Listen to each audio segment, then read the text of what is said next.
കാറിന് എന്ത് വില വരും? റോഡിലിറങ്ങുമ്പോ ഏകദേശം 1,25,00,000 വരും. ഓ ആ അതെ, ഏതാണ്ടൊക്കെ. ഇത് നോക്കമേ. അല്ല, ഇതിനെന്ത് വില വരും? 1,65. 1,65,000 രൂപയോ? 1,65,000 കുണുവയല്ല, 1,65,00,000 രൂപ. ഐശ്വര്യ സംസാരിക്കുന്ന ശൈലി ആരോടാണ്, എപ്പോ, എങ്ങനെയെന്ന് നോക്കി വേണം സംസാരിക്കാൻ. അത് സാരമില്ലടാ മോനെ, അവള് കുഞ്ഞല്ലേ. മുത്തശ്ശി ഇങ്ങോട്ടും കളിയാക്കി സംസാരിച്ചതല്ലേ, അതാ ഞാൻ സോറി. അല്ല, ഇതിലേത് വാങ്ങണമെന്ന് അമ്മ ഇതുവരെ പറഞ്ഞില്ലല്ലോ. ഇപ്പൊ കണ്ട വണ്ടിയൊന്നും നമ്മുടെ റോഡിൽ ഓടിക്കാൻ പറ്റിയതല്ല. മനസ്സിലായില്ല.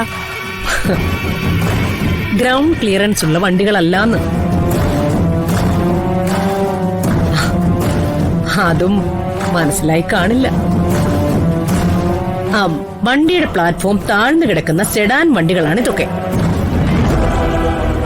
നമ്മുടെ റോഡിലെ ഡ്രൈവിങ്ങിന് ഇത് കംഫർട്ട് ആവില്ല. രമ ആ പറഞ്ഞത് ശരിയാ. ഗ്രൗണ്ട് ക്ലിയറൻസ് ഒക്കെ കൂട്ടിയിട്ടാ ഇപ്പൊ വണ്ടി ഇറക്കുന്നത്. ഓ, കോടികളുടെ കാർ വാങ്ങുമ്പോ അതിലിരിക്കാനുള്ള അർഹത കൂടി ഉണ്ടോന്ന് നോക്കുന്നത് നല്ലതായിരിക്കും.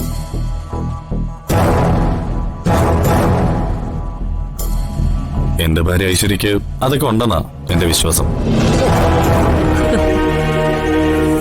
ഇപ്പോ ഇത്രയും വലിയൊരു തുക കാറിനു വേണ്ടി ഇൻവെസ്റ്റ് ചെയ്യണ്ടെന്നാണ് എനിക്കിപ്പോ പറയാനുള്ളത്.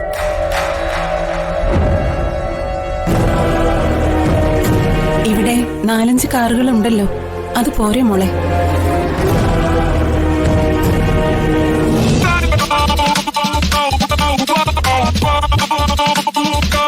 അർജുൻ സർ, ഇവിടെ വേലക്കാരിയാണ് ഭരിക്കുന്നതെന്ന് ഞാൻ അറിഞ്ഞില്ലായിരുന്നു കേട്ടോ.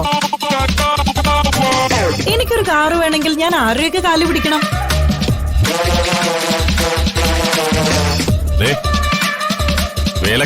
വേലക്കാരിയുടെ ജോലി ചെയ്താൽ മതി.